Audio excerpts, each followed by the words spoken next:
All right. Hey, everyone. We are going to get started. So we have Delaney Schnell joining us. She is recently named an Olympian. So if you have any questions, go ahead and raise your hand and we'll get started. All right, Sean Fagan, you can go first. So Delaney, just personally as yourself, what does it mean for you to not only like be able to compete with Team USA, but now at the highest level as an Olympian, being one of the greatest athletes now in the world? It feels really cool. I mean, again, it's still a lot of emotions are running through. It hasn't really become real, but it's starting to finally feel real. And I've competed at this level before, and so knowing that I'm going to compete against a lot of divers that I've competed against before, it's really exciting. And I think it also reminds me that I have a really good shot at performing really well, finaling, and hopefully getting on that podium. And I'm really excited. I mean, it means a lot because I've represented my country since I was 12 years old, and it's really cool to finally do it at the top level. And then the Olympics is something obvious, I'm sure like a lot of us watch, growing up and even to our age as of now. Like what, like as you had just said, like the emotions are setting in, but how different is it knowing that not only are you like going to be watching the Olympics firsthand, but you're going to be competing, like you yourself are an Olympian? Yeah, I mean, I've watched the Olympics since I was a little kid, and I've dreamed of being on that stage since I was four. And first with gymnastics, and now with diving, and being able to say that I'm one of the athletes that get to take part in that now, it's super exciting because I've watched Michael Phelps, I've watched Simone Biles, I've watched like some of the greatest athletes of all time perform live on national, all over, like you see them all over the world performing, and it's really cool to finally be a part of it. And then what would you say if you can pinpoint something right now, like if maybe like you're most looking forward to, like whether it be competing or whether it be like going to Japan, like if you could pick something or a few things, what would you say is like the coolest thing you're looking forward to? I'm really excited to be able to meet some other athletes from different sports, but I'm also really excited about competing. That's obviously what we're there for, is to potentially bring back some hardware, and I think I have a really good chance at doing that. And so I'm really looking forward to being able to step on the platform for the first time.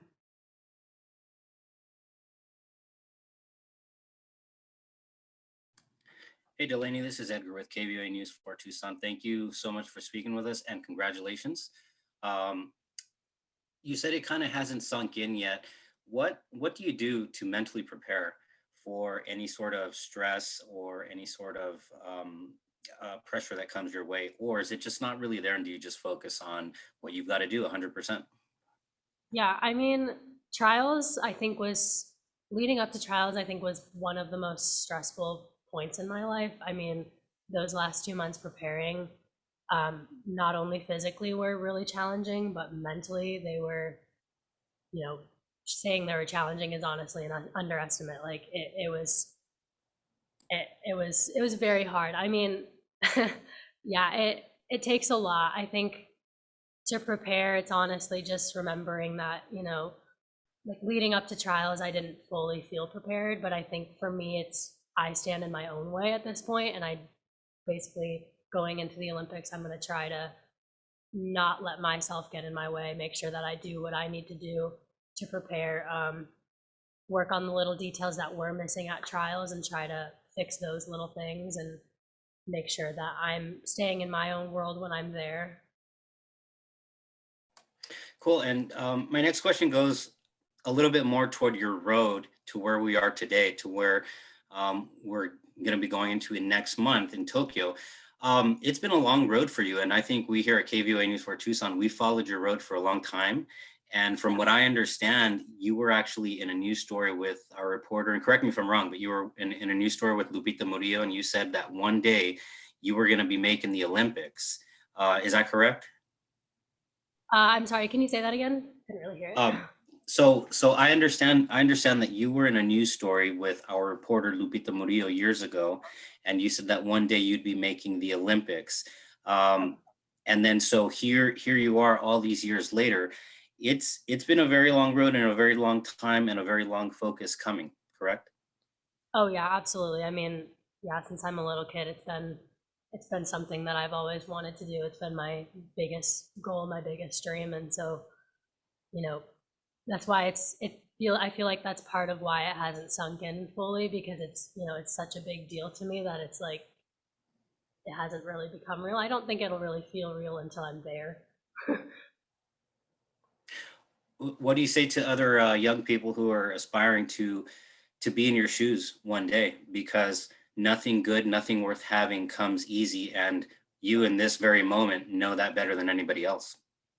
Yeah, I mean, I've faced my struggles in diving where I was very burnt out and wasn't sure about my passions for the sport. And, having a coach that came in that basically taught me to relearn how to love the sport and enjoy what I'm doing, that helped a lot. And so honestly, I would say, like, make sure whatever you're doing, you enjoy it too. Don't just make it a job, because that's when it becomes, it's not going to be fun. You're not going to enjoy it. And honestly, when you get to the point where you do become successful, it's not going to feel as rewarding. So big thing is just make sure you enjoy what you're doing. And like Dwight likes to tell me that he wants me to dive for the little girl that started in the first place. And that's something that I've carried with me since 2019 when he told me that. Cool. And one last question from my behalf. As you go into Tokyo, is there anything about your performance that you want to focus on? Anything, form related, something in mind that you want to make sure to focus on? Yeah, I think leading up to trials and at trials, I don't think I dove how I know I can dive. And there were some details missing at that meet. And I think the big thing is I just want to make sure that I work on those details over the next month and prepare myself as best as I can. And also keep working on the mentality, because I think that was the one thing that set me apart at trials, is that I was mentally prepared for it. And I went in there knowing that I just needed to land on my head and be consistent. And so I think going into the Olympics, I just want to make sure I remember what I did from a mental standpoint at trials and try and recreate that. Delaney, this is Dave. Oh, David, you can go ahead. Delaney, this is David Kelly with KVOA. Can you hear me okay? I can hear you. Yeah, just what's changed for you in your training since you started working with Dwight Dumais? Yeah, I think I ended up, when I was in my junior year of high school, I switched to online school and started training a little more heavily.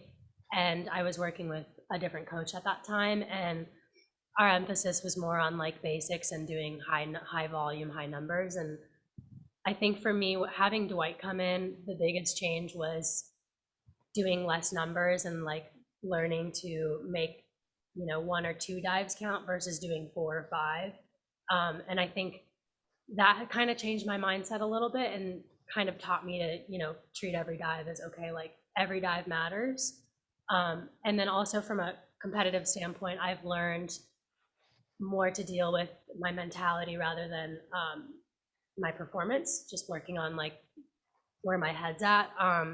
And the other thing was I used to drink like caffeine and stuff before a meet, and honestly, like it's not necessary because you already get so much adrenaline when you go into a meet. So it's really important to learn how to handle that adrenaline. And it's not like a sport like running where you can, go out and let the adrenaline, take over. Whereas diving, you have to learn how to like handle and control that adrenaline. You can't have too much, you can't have too little, and you have to find like that perfect middle. So I think that's the biggest thing that's changed for me as we've worked on how to handle competing. Was it tough to wean yourself off the caffeine? And what do you miss most about not having that? I honestly was never much of a caffeine drinker. It's just before a meet, I always thought, okay, well, I needed that extra boost of energy, to get me going. And I learned that I did not need that. It was very unnecessary. If anything, it was a problem because it caused me to be too jittery, and I would start missing my dives because I would be throwing them the way I wouldn't throw them in a practice.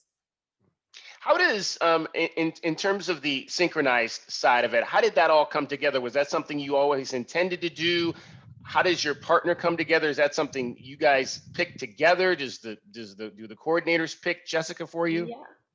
Synchro. So we typically do synchro camps where we kind of pair up between each other, and we have evaluators that come. They're typically the judges, and they kind of like score our diving and see who would be better pairs.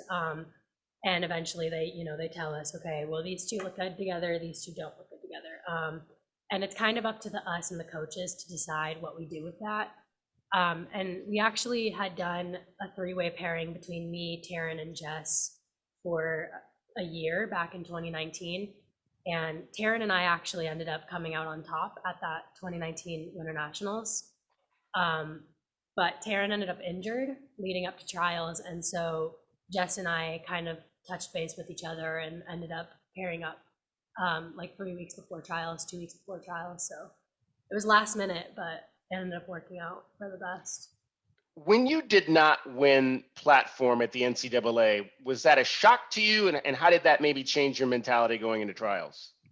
Yeah, I think that was both a setback, but also I think more so it was something that led to this moment, because I think, I was expecting to win that event, and not winning it was a pretty big shock for me, but I also learned a lot more than I would have learned if I had won that event. And it also kind of humbled me a little bit and made me realize, all right, like, this was once again a moment where I let myself get in the way of winning that title. And so I knew going into trials, I needed to make sure that I was mentally sound and mentally prepared.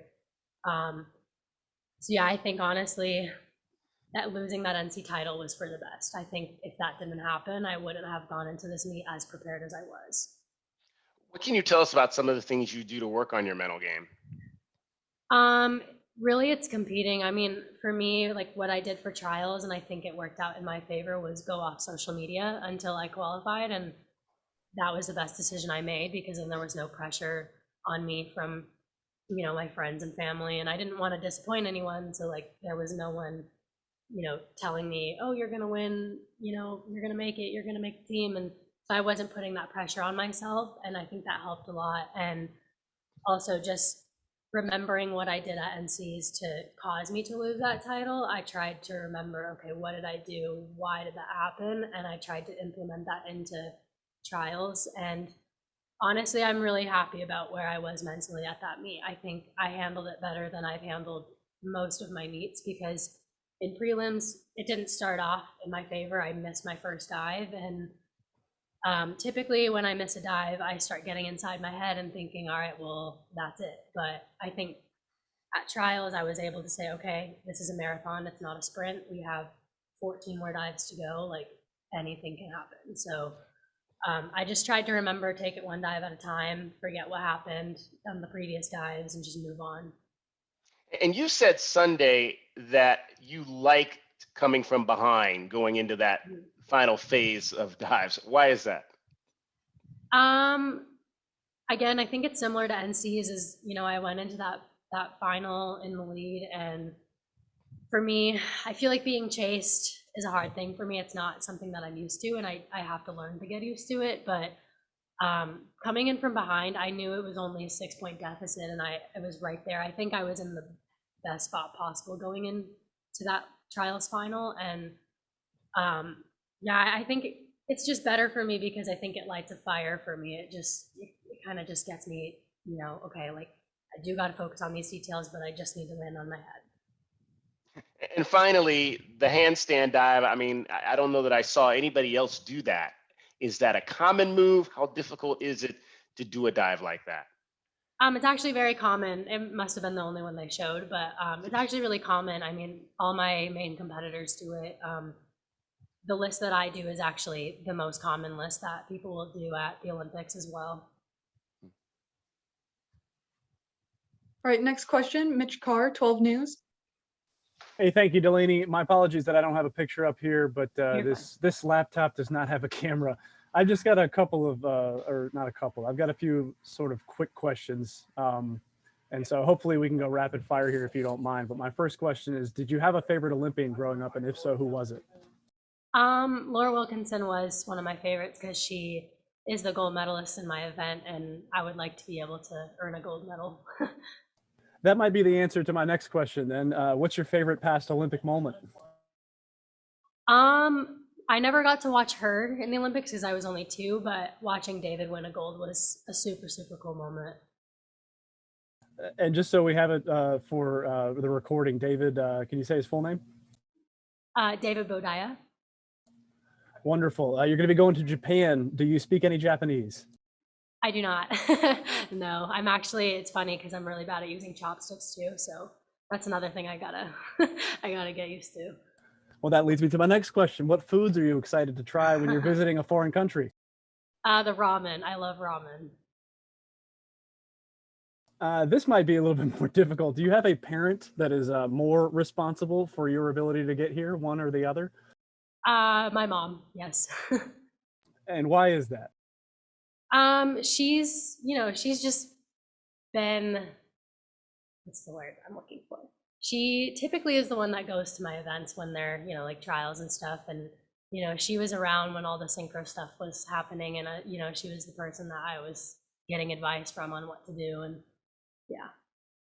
And my last question to you, what music do you listen to as you get ready? What puts you in the zone? I honestly, it varies. I like all kinds of music, so it really depends. Every meet changes for me. Typically I'll have like one song that I run to at a meet. But this meet was actually funny because I'm not much like a musical theater person, but for some reason I was really into the Greatest Showman song, I forget which one it's called, but one of the songs from The Greatest Showman that I was like really into. So that was like my song that I was listening to on repeat. Yeah, I was gonna say, are you like listen to the same song on repeat, or are you a genre person that wants to listen repeated, to a hip hop or rock and roll or something? Yeah, I mean, it really varies. I think it's whatever I'm feeling that day, whatever makes me, inspired and motivated. And that song was like inspiring me. So I was like, okay, this is the song that'll be for this week. All right, thank you. All right, Sean Fagan, go ahead. So Delaney, you had a lot of colleges recruiting you, especially like big times like Indiana and Texas, some of the best swim schools in the country. What was it that made you want to come to Arizona? I grew up here, and I grew up with Southern Arizona Roadrunners, and the WOG group, and the workout group, and I grew up in a running community, and I also grew up doing gymnastics here. So I think it's just honestly the community was a huge reason. I felt like my way of giving back to the community and all the things they've done for me is by coming to college here. But not only that, like the facilities are incredible. We have, one of the best platforms in the country. Our pool just got remodeled. We have amazing weight room facilities, and the staff here, like honestly, it was really everything. I mean, they had an incredible program that I wanted to go into for school, and academics are important to me as well. And I thought here just had a really good balance between community, athletics, and academics. And then do you feel that if you are fortunate enough to win a medal, regardless of which color it is, do you feel that that will make it more special, knowing that being here in Tucson, growing for most of your life, and then going to the university, that you could bring that home for the U of A? Yeah, I think, it would be very special. I mean, I know a lot of people in the community, they recognize me, and I would love to be able to bring home a medal. I think it'd be super, super rewarding. And, obviously I'm not going to go in there thinking, I have to win a medal, because I think that would put me in a bad mental spot. And I'm just going to go in there and try and put my best foot forward and make sure I follow through with details that were missing at trials. And I think it'll end up working out. Anything else for Delaney? All right, thanks everybody.